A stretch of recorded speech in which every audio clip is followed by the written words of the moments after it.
It is my honor and privilege to invite the backbone of our school, a dynamic leader who gives us endless motivation, inspiration, and encouragement, without which none of this would have been possible. Please help me welcome the principal, Ms. Asna Nafees, to enlighten us with her inspiring words. Thank you, Jalila.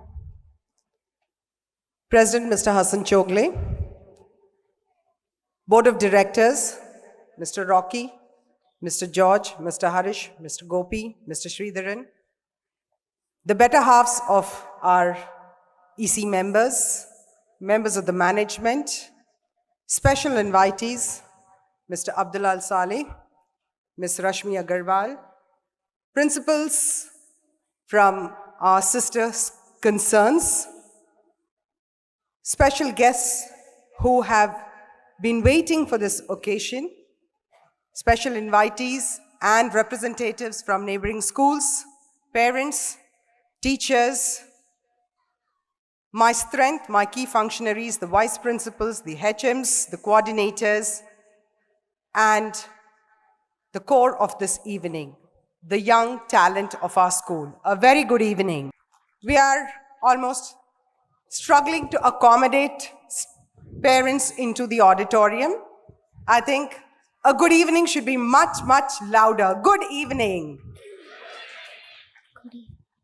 I forgot to mention, of course, the Fiji staff who are with us, Mr. Sunil, who's representing Fiji, which is an integrated program at our school.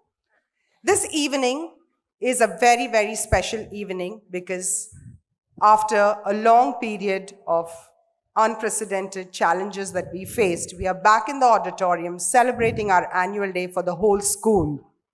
This evening, we have taken up a topic which is very current, very, very important, very dear to each one of us because we are dealing with the future.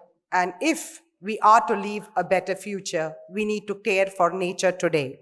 So our topic is also based on something that's again very current, G20 presidency that India has recently been awarded, and our government is doing a lot in line with the G20. If those who have attended the embassy events, the dinner hosted by the ambassador, His Excellency Dr. Deepak Mittal on the occasion of the Republic Day, there was a lot that was being spoken on G20 advocacies on the millet year.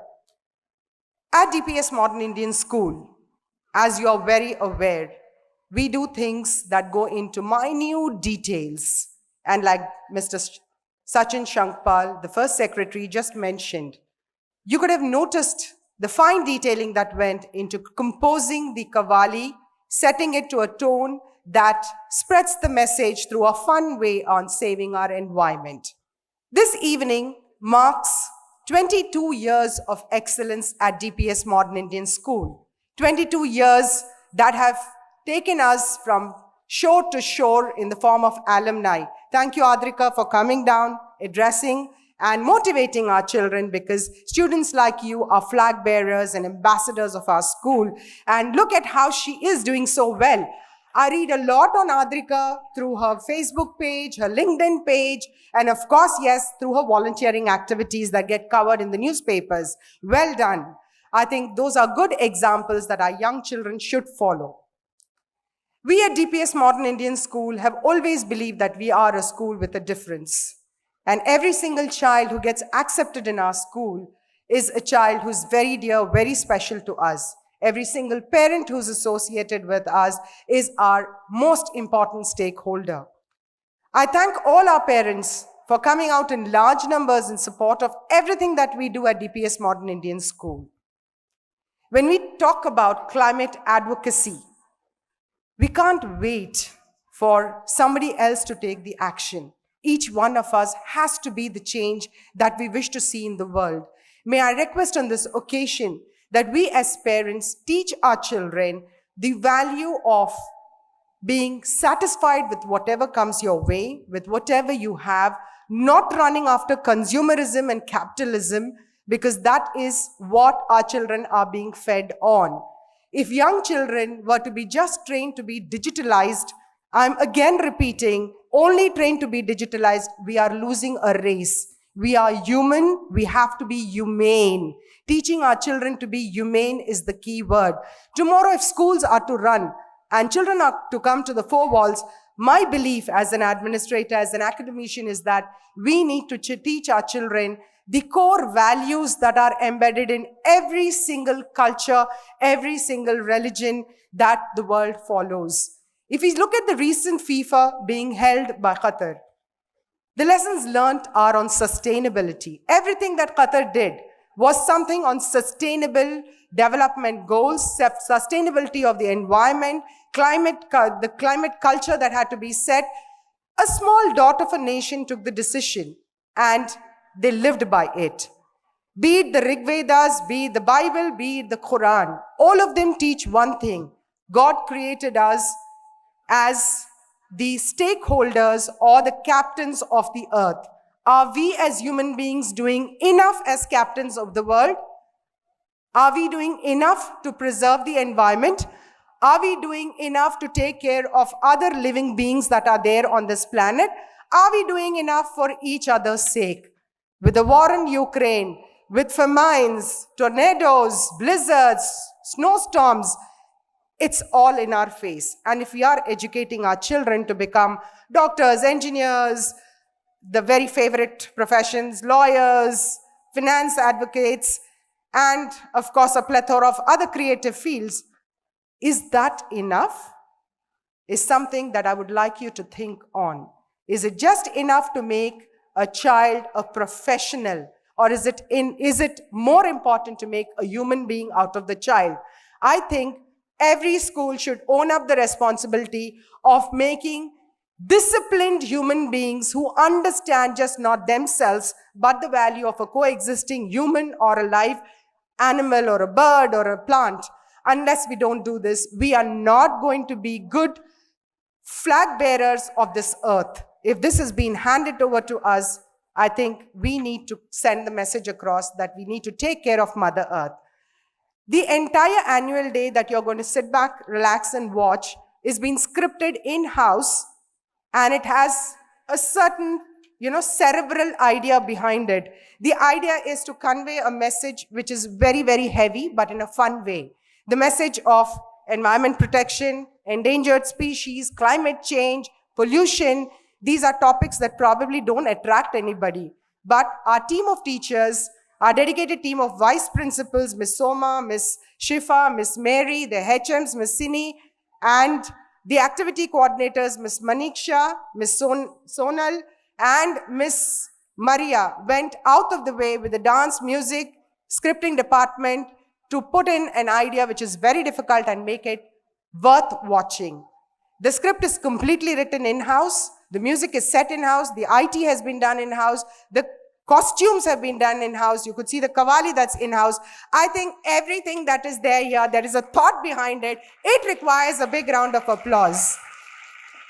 I would fail if in absentia I did not thank His Excellency Mr. Hammam, his daughter, Ms. Aisha, who have always sent across their good wishes to us. It's a Thursday evening, so they are committed to other family requirements, so they couldn't come, but they have sent in their best wishes to us. Our management, the more I speak, the smaller I feel about it. They are people who are the flag bearers. Anything that we request is just okayed. They understand the thought behind what we are doing. Every little detail of this evening has been planned, keeping recycling or probably environment conservation in mind. And when we put across certain things to sirs, they just, go ahead, ma'am. You're on the right track. Thank you for that support, sirs. You're always there for us. And I think the school excels when the management understands what academics is. A kudos to the entire management for understanding how academics works with a focus only on holistic development, not on only academic excellence. Let's not imagine marks are equal to a good human beings. Marks have very little to do with a good human being. A good human being in today's world is a person who can sustain values, be perseverant in his job. Maybe when they enter the job market, the culture change, the culture shock, they're able to absorb it and are resilient to face change, because Every 2 years, I hear my alumni coming back and saying, ma'am, we are changing our job, ma'am. We thought this is not the area that concerns us. We are not very passionate about it. We want to do something new. So unless we teach our children to be flexible, adaptable, I don't think we are successful as educationists, as school leaders, because school doesn't define just marks. It has to go much beyond that. And to all my parents, I request you to be the supporting pillar. Board exams are next, around the corner. This is a set of children who have just written nothing in the form of board exams.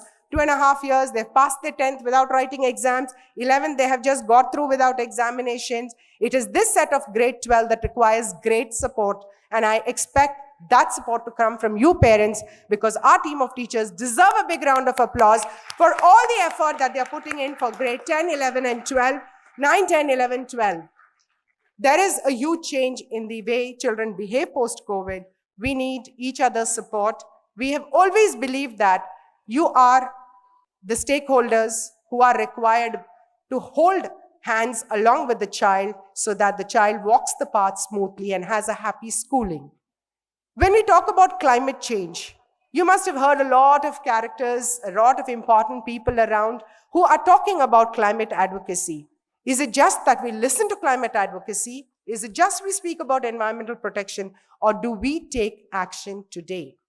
It's necessary for us to go back with these thoughts.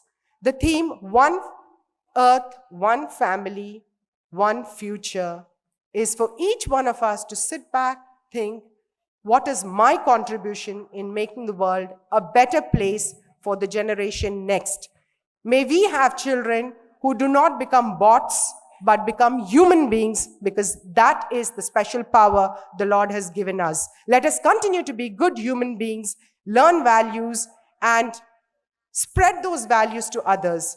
I think we are so blessed because a host country where we live and the motherland, both of them are hand in hand where sustainability is concerned. Our children have the double advantage of learning from two big cultures. Let's help our children become better human beings. And to all my team, a wonderful job done. I've been through the run-throughs till 10 in the night, 8 in the night. We've been sitting through, going through each child's work, each teacher's work. And I must say that this is one team, one family, one future, DPS Modern Indian School. Long live for many, many years to come. Whether we are here, we are not here. The school will go on because it is in the safest hands, that is our teachers, our management, and you parents. God bless each member of the DPS Modern Indian School family. We would be nobody without each other. Let us co-live, co-respect, and co-value each other's so that we have a brighter, beautiful world to live in. Thank you.